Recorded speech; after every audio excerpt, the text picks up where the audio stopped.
What is up? Dr. Cass backpedals from review. HRT blockers should be made available. Yeah, okay. So for those of you who didn't watch the last video because you hate me, we went over not the entirety of the Cass review because it's like 5 million pages. We went over some of the literature reviews they did of existing literature on, you know, youth access to hormones or youth social transitioning or whatever. We went over their research of existing research.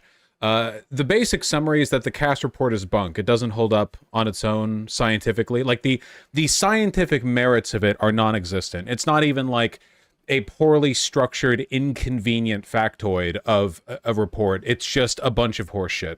And the person who leads it, the person who made it, Dr. Cass, is a hate mongerer who, you know, defends the torture of children, conversion therapy, and follows a bunch of hate groups on Twitter. Not, by the way, that any of that stopped the Labour Party from immediately dropping to its knees and saying, oh, we'll go right ahead and implement all of this, actually. Like, there were so many bad things to the, like saying they would toss out any study that isn't, double-blind, which can't be ethically done with a lot of the stuff they're testing for. Okay, so what are the walkbacks, okay? That's the summary. That's where we're catching up. What are the walkbacks? Dr. Cass's latest statements are likely to cast more doubt on the validity of the study, which has come under fire for disregarding substantial evidence on trans care. That's one way of putting it. Aaron Reed, excellent contributor to Aaron in the Morning. Discover more from Aaron in the Morning. Type your email, but I'm already subscribed. We already done this, you goober. You goofball. Excellent source of information on anything relating to trans rights, you know? It's a good blog to follow. Blog sounds so minimal, you know what I mean. All right. In the latest twist over the Cass review, a controversial report, the review's leader has seemingly walked back recommendations and findings that have already led to a crackdown on trans care in the UK. Dr. Hilary Cass, in an interview with queer organizations, repeatedly stated that puberty blockers and hormone therapies should be made available at different ages based on different need, that current policies often result in these medications being offered for too late. This stands in stark contrast to the report itself, which presents much more restrictive findings and recommends recommendations on trans youth care that have been used to ban treatments, Okay, what did she say? Q&A with Dr. Hilary Cass. On the 17th of April, the Kite Trust and other queer orgs met with Dr. Hilary Cass. Okay, let's see. The what trust? The Kite. What did you hear? Let's see. Is the Cass review report advocating for all trans health care for 18 to 25-year-olds to be stopped? Is the Cass review report saying that trans people would be better off if they didn't transition? Okay. Transition uses adult service. Anyone referred for the first time, age 18 or over, would be directed straight to an adult service, as is currently the case, and the proposal would also allow for those who were first seen as children to move to opt into adult care when they wanted to do so? It is outside the remit of the Cass review to say anything about the prescription of gender-affirming hormones from age 18 onward, and there are no recommendations made around this matter in the report. Yeah, because they were Weasley about them. Yeah, because remember the prescriptions at the end? The recommendations, how Weasley they were? You know, we have questions about X. We have questions about Y. Is Dr. Cass against a ban on conversion therapy? Dr. Cass has stated there should be zero tolerance for conversion practices. Wait, what is this?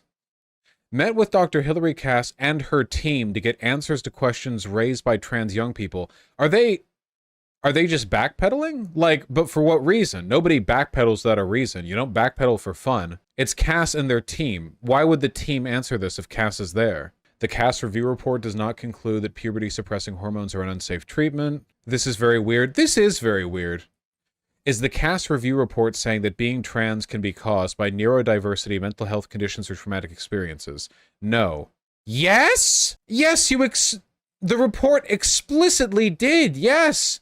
It was saying that if a trans youth is also autistic or anxious or depressive, that they need like the whole host of conditions addressed, but like in line with any recommendation to a gender clinic, which is absolutely saying like, no, you can't actually address this because it could be these other things. Why? What's the purpose of this backpedal? It's just weird.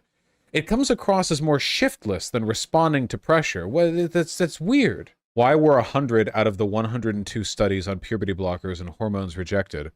Could you explain why the Newcastle Ottawa scale and why you chose the scale above all others outside of its use in the 2020 UOY study cited in 1419. Would not be wise to use such scale to prioritize random control trials, since double blinding using hormone treatments is impossible.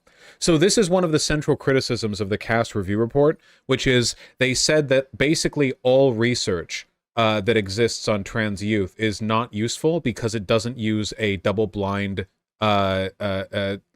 study method, when it's basically impossible to do that for stuff like hormones. You know, how do you double blind a test with one control group and one group getting estrogen when one of those groups is going to start getting titties? Like, leaving aside the ethical questions, because ethically speaking, we often don't consider it just or right to, like, double blind certain types of things because it can feel like you're, you know, willfully denying. You know, you might end up with like a Tuskegee syphilis experiment kind of thing where you're just like using people as guinea pigs and they're not being subjected to the treatments that they needed.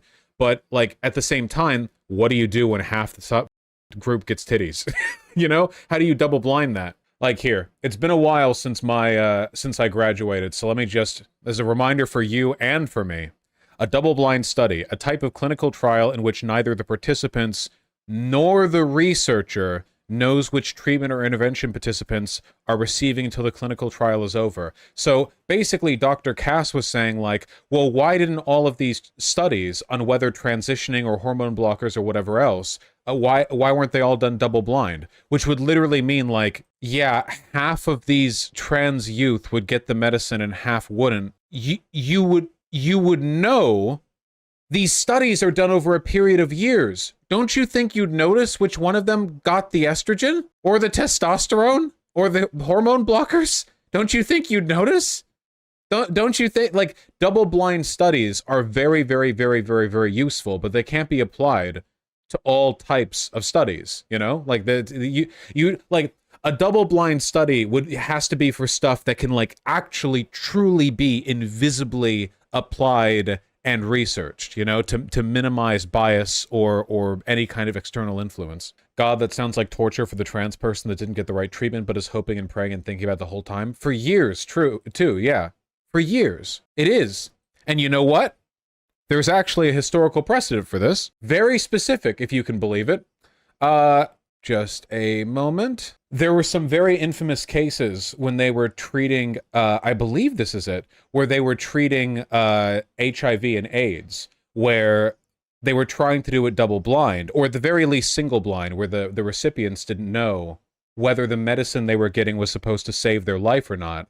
And they were doing all these behind-the-scenes experiments, the people receiving the medicine, to try to find out which ones of them had the right medicine and not the placebo, and they were trying to get it to the people who did have AIDS. So the people who were being tested, it was a group of AIDS-infected and non-AIDS-infected people, and the people getting the treatment and the people not getting the treatment didn't line up with who did or didn't have AIDS. So there were people with AIDS who were dying, but they wanted to do the double blind. So what the patients did was like, wait, hold on. We know how this experiment's being done. Like, I think the pill that I'm getting is the real one, but I don't have AIDS. Let me give it over to you, a person who does have AIDS. Like that kind of thing. You get me? I think it was this one. It might have been another exact experiment, but this is a sociologically, it's written on. That thing that I described is written on. Maybe I don't remember every detail perfectly, but yeah, that did happen. The point that I'm getting at here is that double blind doesn't just mean like magically better study. You know, it's something that you have to, you know, apply responsibly. So Dr. Cass voiding a bunch of studies because they weren't double blind is just her choosing to, like, for funsies. You know, like it's not actually like a scientifically informed position. It's not a medically possible standard to meet. By the way, there's a ton of stuff we don't do double blinds for. You know, we don't do double blinds for heart surgery. Neither the patient nor the surgeon knows who's getting the heart and who's keeping the regular one. No, it's just like it's nonsense. Do we do double blind for LASIK? Nice meme. You know what a good example of double blind actually would be? Lithium. We already know what lithium does. It's a mood stabilizer. But if we only recently discovered lithium, let's say we took like a few hundred people from who had various like psychiatric issues, and then we wanted to do like long-term studies on their mental well-being based on interviews they do with researchers. Because how do you like objectively measure mental well-being, right? So what you would do then is you would set it up so neither the patient nor the doctor would know who's taking the lithium and who's just taking a sugar pill. And the goal then, of course, would be that there's no bias in the doctor's side that would lead them to go, ah, well, this one's taking the lithium, and of course they're doing better. I validate the results of my research, da-da-da-da-da. You know, that way, like, it's meant to reduce bias on everyone's end, you know? So sometimes it can work, sometimes it can't. Just saying. Just saying. I'm just saying. I'm just saying. Okay, so that was the question asked of Cass and the team. True, Mistress Lynn. It's you have to go through a review board to everything, you know? Okay. Randomized control trials, RCTs, are considered to be the highest form of evidence in medicine, but not the only marker of quality for a study. Dr. Cass agrees that it is inappropriate and not possible to conduct a double-blind study in this instance. They just admit it? Just look, from the Cass report, all of the trans healthcare studies that they waved away. Lack of blinding, no control group. Lack of blinding, no control group. Lack of blinding, no control. Like, not all of these imply double blind, but you also can't apply single blind to every, everything that I said about you not being able to do the double blind, a lot of them you can't do it single blind either. You just, like, again, they're gonna grow titties. You can't hide that. These studies take place over years. If you're doing a study on the mental well-being of trans youth, that's not like a day 1, day 2 thing. You're measuring hormones.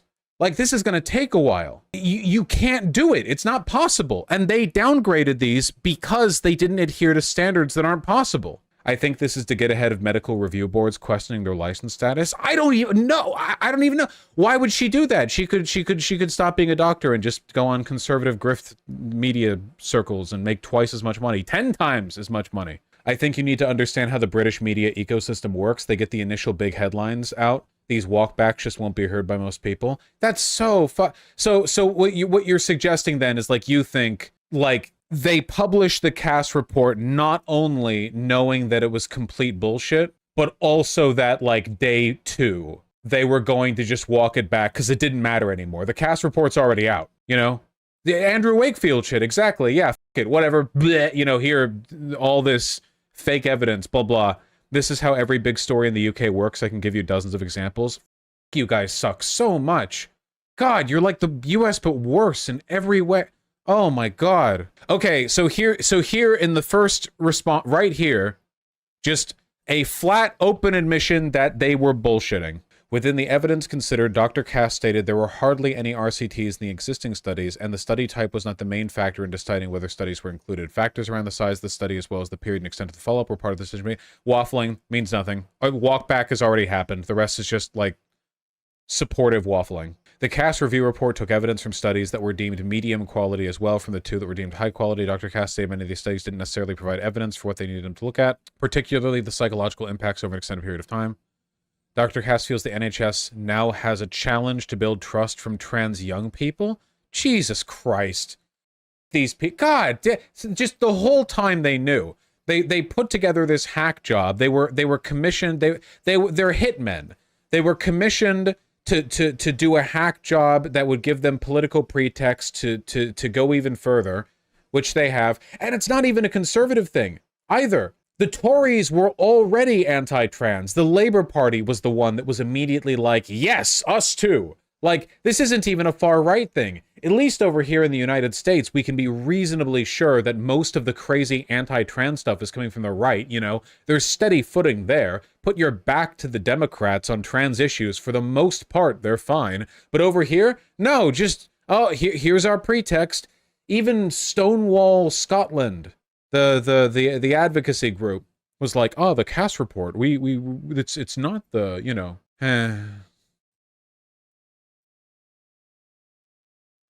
The Tories did back it and literally funded the report. Well, it was commissioned by the NHS, wasn't it? And, you know, that's currently under the control of the Tories.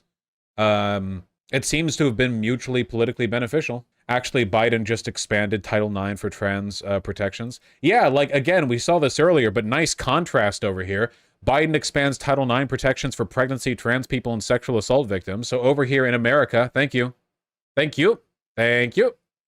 Yep, yep. Thank you, Biden. The new regulations officially add gender identity onto the list of protections, though the administration said that it has already been applying this standard. No, it was commissioned by the Department for Health, which is the public office, not the NHS, which is the civil service. As an American, I don't know what the difference is between the public office and the civil service, I'm afraid. Is the civil service the thing that's meant to be bipartisan, and the public office is the government entity that is directly controlled by the Tories with a Tory-appointed minister? Yes? Okay, gotcha. I've heard people say this was put forward by the NHS. If it was by the Department of Health, then yeah, there you go. That's a lot more openly partisan. Well, and then finally, what was the motivation behind Dr. Cass's meeting with Patrick Hunter, architect of Florida's anti-trans SB 254 bill in 2022? Did this inform the report? Patrick Hunter approached the Cass Review stating he's a pediatrician who had worked in this area. The Cass Review team were not aware of his wider connections and political affiliations at this time. And so he met the criteria for clinicians who were offered an initial meeting. This initial contact was the same as any pediatrician who approached the study.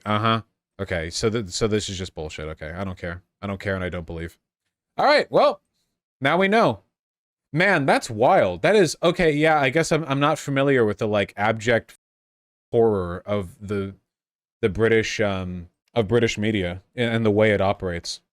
Vosh, the no control group thing isn't even a legitimate reason for them to dismiss the studies in this context. Yeah, it isn't. Okay, just to give you guys an idea on how stupid, like, their walk back here isn't even, like, sufficient. Like, this isn't anywhere near enough of a walk back here, okay? But, like, just so you guys understand, if you're trying to study something like, does taking hormones improve the mental well-being of a transgender youth, right? How would you study that? Like, seriously, think for a second. How would you study that? The study would have to be taking place over a long period of time because you're examining something that has a sort of long effect on somebody, right? Like, you don't want to, it's not like a day one, day two thing, okay? You would want to study a trans youth at the beginning and at the end, right? Because you want to see how their mental health is, like at the beginning and the end. Otherwise, what are you measuring, you know? Now, the way that I would devise such a study, you know, personally, is you have one set of youth that are trans and one set of youth that are cisgender. And the trans youth get their hormones, and you measure everyone before and after, and you see, was there an improvement in the mental well-being of the trans youth comparable to, greater than, or whatever, that of the cis youth? Here's another way you could do it. What if only half of the trans youth actually get hormones, and the other half wallow and experience a puberty they don't want to have? I know that sounds unethical, but there is a way to do it. There is a way to do it. See, just because you're running the study doesn't mean you're in charge of their medicine. If you go out there and find 1,000 trans youth, interview them when they're 16, and then interview them again when they're 18, you're going to have a wide tapestry of results, right? Like, some of those trans youth will have gone through hormone blockers, then hormones. Some of them will have just done hormones. Some of them will have just done hormone blockers. Some of them would have had intermittent period of taking hormones. Some of them would have had no access to hormones at all. And then you could, based on that data, piece together the information. Maybe you see, you know, you might not be able to deprive trans youth of their hormones in order to see what that, you know, what that leads to, but you can still observe from a distance and then go, hey, I can't help but notice that the ones that get the hormones are a lot happier than the ones who don't. Isn't that like an observation study? Well, yeah, exactly. You're doing an like strictly observational work, you know? Haven't we already done a bunch of these? Yes, we have, actually. But it's never enough. Can't we just ask people if they're happy and call it a day? Well, that is kind of what I'm talking about. Why does this have to be so medicalized? Because estrogen is medicine. When applied in this sense, you know, you're using medicine. It's good to have a good knowledge of what this all does, what it leads to, effects, consequences, blah, blah, blah. It's just, the problem here is not that everything is so medicalized. The problem here is that we have the results from the medicalization and conservatives want to ignore it. That's it. Like, don't deny the medicine. Don't deny the scientific process. It's on our side here, you know? It completely validates what we say. It's with us. The problem isn't, you know, oh, look at all these finicky studies. The studies have been done. They agree with us. The problem is people don't want to listen to them, you know? Anyway, So there's your walk back, I guess. Jesus Christ. In the interview with the Kite Trust, Dr. Hilary Cass is asked if she believes it is okay to prescribe puberty blockers. Her answer is significantly out of alignment with her report. In the data the Cass review examined, the most common age that trans young people were being initially prescribed puberty-suppressing hormones was 15. Dr. Cass's view is that this is too late to have the intended benefits of suppressing the effects of puberty and was caused by the previous NHS policy of requiring a trans young person to be on puberty-suppressing hormones for a year before accessing gender-affirming hormones. The Cass review report recommends a different approach is needed with puberty. Fascinating that this radically progressive pro-trans approach they're advocating for here is outside the report itself, with puberty-suppressing hormones and gender-affirming hormones being available to young people at different ages and developmental stages alongside a wider range of gender-affirming healthcare based on individual need. You put the hate speech into the report, and then in the walk back, you just repeat like very basic, well-accepted facts of trans care that have been like held to standard by actual doctors. Can you explain why she's being contradictory? Because this Cass report was constructed deliberately as a way of legitimizing hate against trans people and taking away their rights. And now that it is out there, and the political elite have said that they are going to use the report to do exactly that, there is no longer any need to maintain the artifice. It doesn't matter. She can retract or revoke any statement she wants. It's not going to make the Labour Party go, oh, never mind then, it was all invalid, you know? It's not going to make Keir Starmer walk this back.